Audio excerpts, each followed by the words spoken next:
Welcome to Retail Retold, the stories behind how that store landed in your neighborhood. I'm Chris Ressa, in conversation with the people and stories shaping retail and real estate. Brought to you by DLC.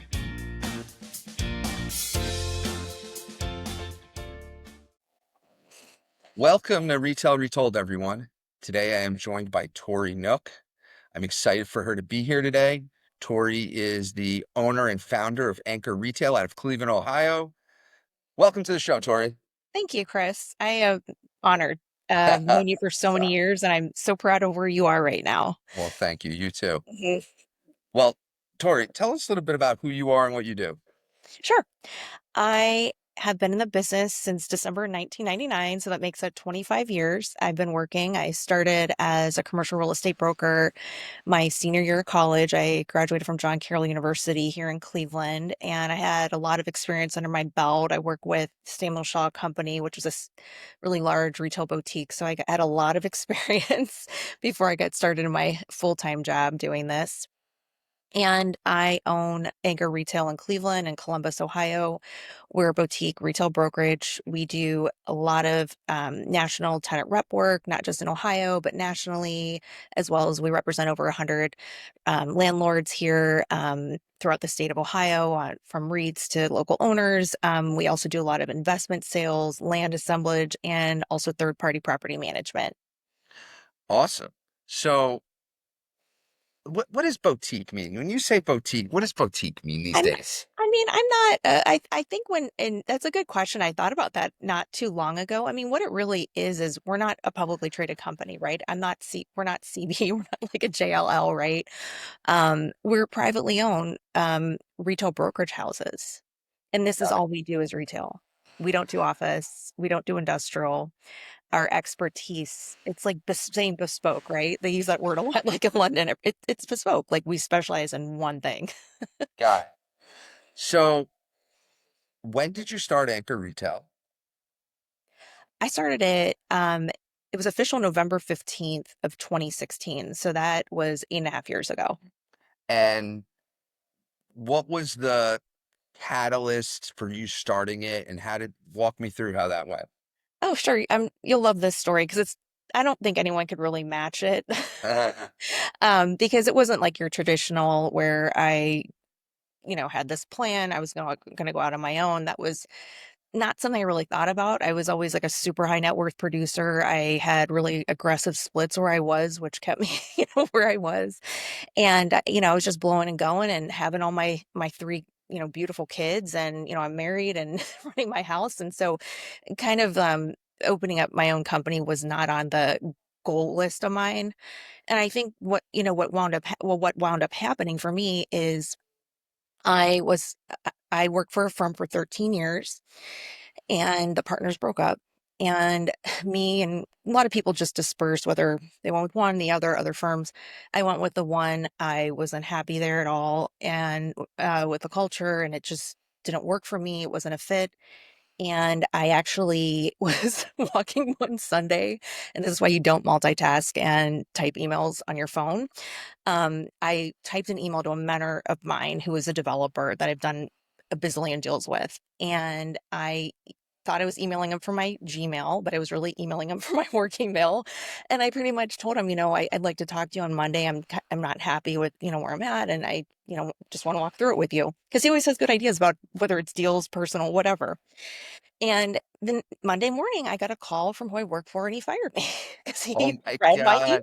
Apparently, yeah. I mean, he reads people's emails at the office. I Oh guess, my God.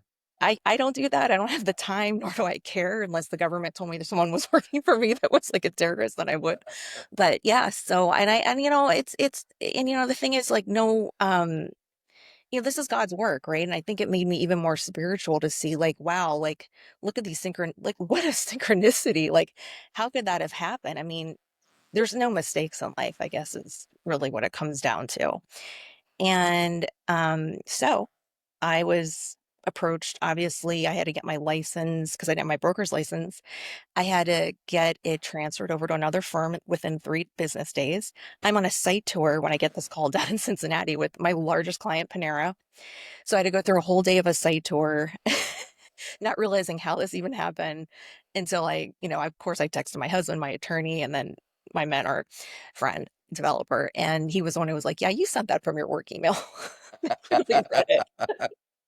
So obviously, when I came home, I called a bunch of people, and I wasn't really worried. I kind of always worked with my gut, and how I feel, and it is what it is. And I just really, the first thing I did was call my clients, make sure, let them know, make sure they're using my Gmail, until I figure out where I'm going. And everyone was good with it. And so I had every firm call me, which was a blessing. But the reason why I didn't go with somebody else is because I had too many clients, too many conflicts. My husband probably would have killed me because he has been telling me and other clients for years, like, start your own business. So I wound up actually going with a competitor friend of mine who told me to just sit my license there with him and that he wouldn't take a dime. And he's like, go start your own company. So that's what I did. And it took me by the time I applied for my broker's license, it took me about 3 months to actually get it because you got to get approved. They got to run criminal checks, make sure you really have a four-year business degree in the state of Ohio. So luckily I did. And, I've passed the test, and I decided at that time to become partners with the developer friend of mine. And his name was Charlie Townsend, and he owned the Anchor and Associates Chain Links office down in Cincinnati. And so we actually became partners and started Anchor Retail up here. And at the time we called it Anchor Cleveland. So, and that's how it took off. And I had two guys that I used to work with come over and a couple others. And, we're at 9 people, 4 employees. So we're kind of, we have property management. We got two, more people over there. So, we're pretty, been blowing and going since day one. Awesome. Well, Yeah. congrats. So how much of your day today Mhm. is running a business versus doing deals? Luckily, I have very, very good people who work for me. So I would say that it's like 90% deals, 10% running the company probably. Okay. Maybe it fluctuates a little more, but I would say that I'm a pretty well-oiled machine and very Do you organized. do So you things want to get do you want it to always stay that way? Because some people want to transition where like Mhm. they want to grow the business and they want 10% deals and 90% running the business. Do you want to stay where you're at and the opposite of that? um that's a good question. Right right now I am still loving deal making. And so I just don't want to give that up, um, to be running multiple offices with multiple people. That's something that just, I mean, I would open a couple more offices. I'm still growing my own, offices here in Ohio, which, I'm doing and have been doing every year. I would have to have a good partner I could trust somewhere else to keep building it up. So no, it's not really a goal of mine right now, but it might change next year.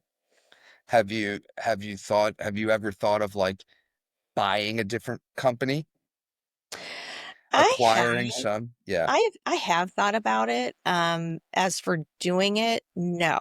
For me, like right now, I've been just more focused and cognizant on growing the business, the two offices that I have right now, and our property management, and also, you know, buying, buying properties too. Got it. So you've become an investor as well? Yes. Yes. Excellent. Uh, so, well, l appreciate all the insight. Let's move a bit to talk about, notwithstanding the last 3 days, which have been a little crazy. Yeah. Big bloodbath. Yeah. We're speaking on Monday, April 7th, everyone. So when this comes out, when I say the last 3 days, let's assume we were speaking uh April 1st and so April 2nd, so that uh it might be a little bit more, we might have a little bit more uh certainty. So obviously things might change from here, but Right. what what are you when you think about the retail real estate landscape today, what do you think about, like, what's going on out there? What are you seeing? Well, not much has changed from April 1st to the 7th from a retail standpoint, thank God, Yeah, right this yeah, second. yeah. Okay. But I Yeah. can tell you what we have been seeing is since 2021, uh, no new construction, really, barely any. I mean, it's hard for us who are heavy tenant rep brokers in the office to go from, my God, leasing so much and getting so many new listings, build to suits to get your clients up, to get their numbers up with, what they're doing in your trade area, like to only have to focus on existing space has been tough, like very big change. I mean, if you think about it, for 24 years, even during the recession, I still was doing build a suits. So this is a really weird, it's been a very eerie period for us here for the past 4 years, not blowing and going on rollouts where you're doing, ground leases, sales, leasing, build a suits. Yeah. And things are taking way longer. As you know, I mean, we don't need to talk about how horrible pricing is right now for construction, but I don't know what's going on with, not so much, it's not really the tenants and the national tenants we rep getting deals done. I don't know what's going on with these landlords getting deals done. I mean, things take literally twice the time.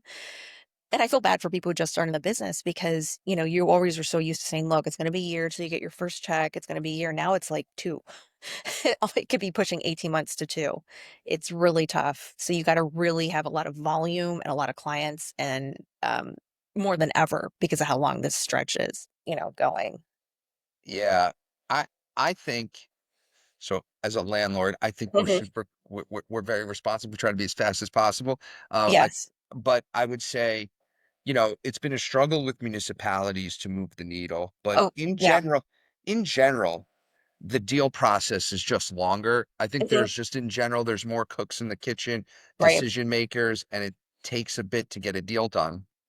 Well, I think the private landlords, family-owned, businesses definitely, I mean, I love dealing with them because they wanna get these deals done as fast as possible. They want those rent checks in. But, I mean, some people, they just, I don't know what it is. They just, I think, are stifled with dealing with getting the construction costs back. I think they're understaffed too, which doesn't help. I also think there's also you might be facing this at the end of the day. Landlords today, because there's no new construction, tenant demand is way above the supply, and Yeah. landlords have choices, and they haven't Mhm. had choices like this, and they're trying to figure out Right. who do I go with, what do I do, and they're Yep. spending more time Mhm. like doing that Right. than they had previously. Correct. That's very true. Yeah. Are It's you interesting. it is. Are you seeing new concepts? Oh, I would say so, definitely in the restaurant world. Even here in Ohio, like we've been had this influx of retailers even that aren't in the state coming in now from the South. So it's been interesting. Ha, so you've been in the Ohio market for like Mhm. 25 years doing Right. commercial real estate. In general, how do the retailers, restaurant brands, how do they look at Ohio as compared to other markets? Well, I know that their sales, depending on the restaurant or retailer, of course, their biggest sales are obviously California, Texas, Florida, and then sometimes after that, it's Ohio. So, or their projections are Don't that forget New high to York be City. going. Yeah, right. So it's like I think people think Ohio is small, but it's really not, and we do have a lot of spending power. I know Especially for Columbus has certain always been brands. a test market for so many Mhm. because it's a good melting pot and it's a good place. It's been a test spot for a lot of retailers and restaurants. Well, right. I was a marketing major, and that was like one of the things we learned is that's like the number one test market in the whole country. And it's actually not because it's multicultural. Like Cleveland is multicultural. It's like I mini see. New York City, right? There's every nationality, religion, you name it here. But then in Columbus, it's very homogeneous. Like mostly everyone's the same. It's it's just, Got it. and that's just how it's been. I mean, things have changed now, I think, with Ohio State being the largest school and a lot of more businesses have come in, but that's only been in the past 20 years. It's pretty recent. So why do many companies choose Columbus as a test market? Because of the fact, like, it's the same, like I said, it's a lot of the same age, same types of people there. So and same, the incomes are pretty, like, especially in the northern suburbs, they're pretty much the same. Like, there's not too Got much diversity. So they I know see. if something takes off, whether it's, no matter what the concept is, whether it's retail or restaurant, if it could do well there, it could do well pretty much anywhere. Interesting. Uh, the so in general, when outside of Columbus, Mhm. are retailers really just going to the Columbus, Cleveland, Cincinnati, or are they expanding all over the state? Yes. So what they typically do is they usually come in and they do what we call the three C's, which is Cleveland, Columbus, Cincinnati. Usually with Cleveland, once they get those three done, then they're going to be going to Toledo and the Youngstown market. And then depending on the tenant, some will do the fillers with what I call the county seat markets, which are very strong markets that are, regional all the regional players there. Some have smaller malls. They're markets where there is very high retail sales because people have to drive an hour to get to them, to do their shopping. So they like Got it. them. Got it. Um, well, you talk to a lot of people around the country. You go to the ICSC Las Mhm. Vegas. You rep some tenants nationally. So you're seeing what's happening elsewhere. How does Ohio feel to you comparative to other markets? Well, obviously, like when I work in the South, like the Carolinas or Florida, I mean, It's on it's on fire. fire in It's Texas crazy. and Phoenix. They're all on fire. They're just growing at such a rapid, rapid rate. But what I find interesting though is because they're growing so fast, I would say take Texas out of it, the conversation. But when you're looking at like at Florida, or I think even like Phoenix or even some parts of the Carolinas, like they're getting to be really expensive. And, California obviously too.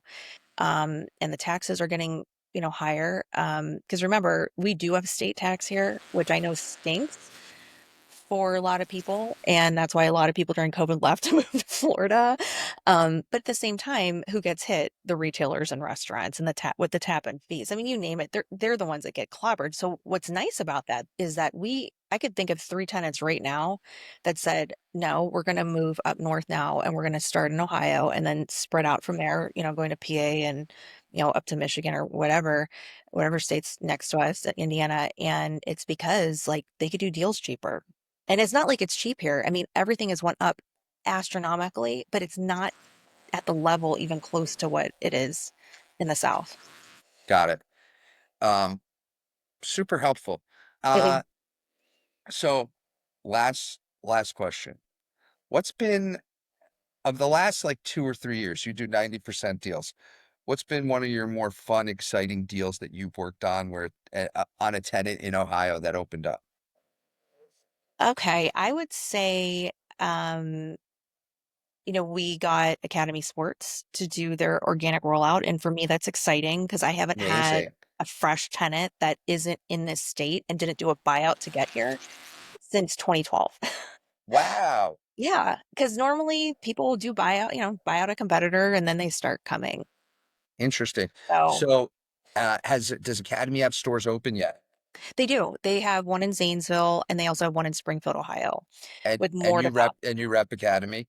Yeah, so we rep them in Northern Ohio, which is Cleveland, Toledo, and then Central Ohio, which is Columbus. And then they have another broker in Cincinnati, Dayton, which is pretty typical for most national retailers that come to the market. They split the state in half. And so the I was recently at their offices I actually. saw So that. yes, Yes. so Yeah. very interesting company, very, Yeah. exciting to see them grow. Yeah. So they entered Ohio. Hmm. Uh, this is historically been Dick's Sporting Goods territory. How they doing? Extremely. I know that Zanesville's above projections, so they're extremely happy with that. So right now, everything's good. It's just getting more sites. I mean, And which we do. We have a lot going.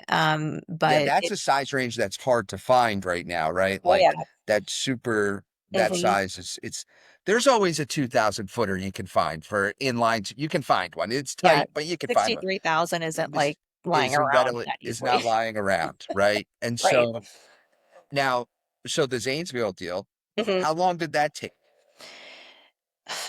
Well, that is the one deal where they used another broker that they wound up firing and then hired Okay. us. So that was like that deal in the Springfield we didn't do, but we did sign three other deals up here, yeah, or Are, throughout are Ohio.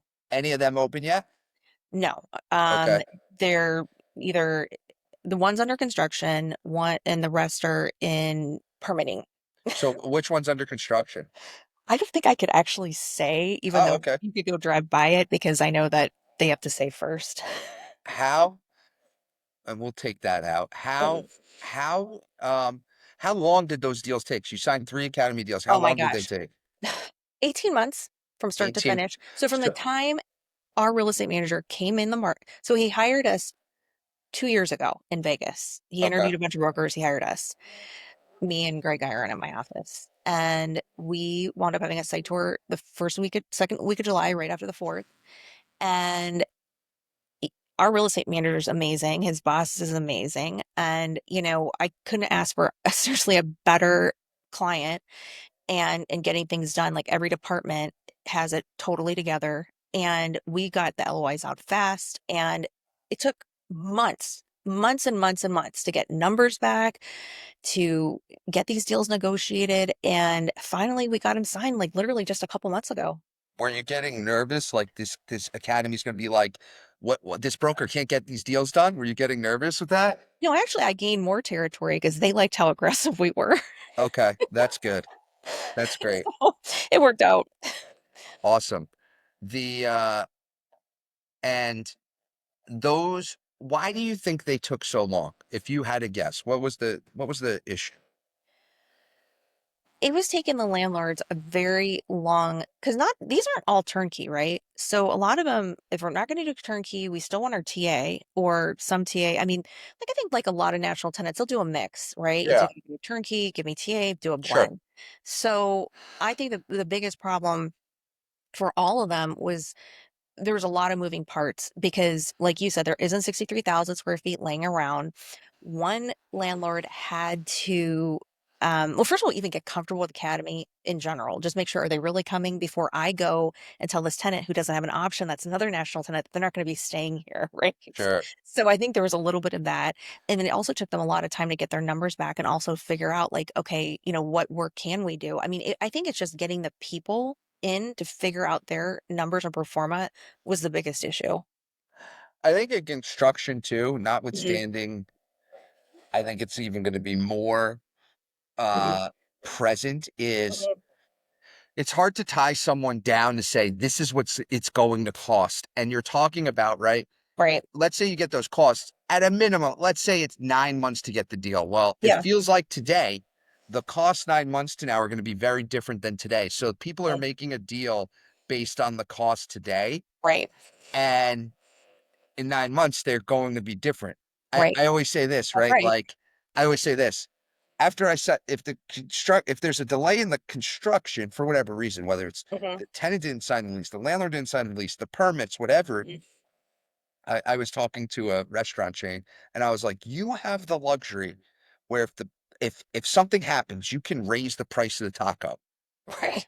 Right. After I sign the lease, I Mhm. can't raise the rent if I thought the construction costs were higher. Right. So I think that's part of it is people are scared to, pin down what is it going to cost me to do it.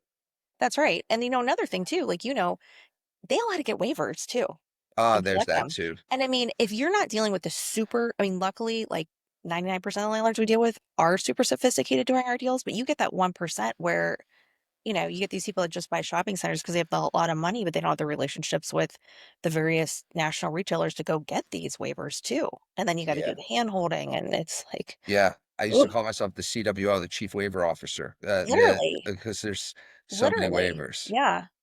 I would love to be able to. So I think AI is going to help us with the waiver process. I think it's going to speed things up.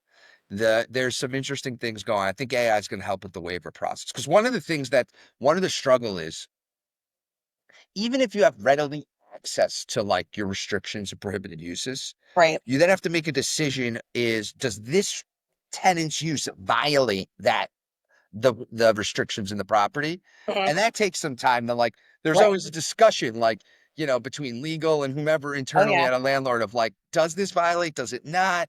Can they Mhm. can they can they figure out a way to operate their business without violating? I think Right. AI is going to solve all that. I agree with you. They've been solving a lot of things. Touche. Touche. Well, Listen, Tori, anything else we didn't touch on today? We like really hit on like your journey to being a business owner, what's going Mhm. on in the Ohio market, your excitement about your relatively new client, Academy, who's expanded into Ohio. Anything else we didn't touch on that we should? No, I think we covered everything. Awesome.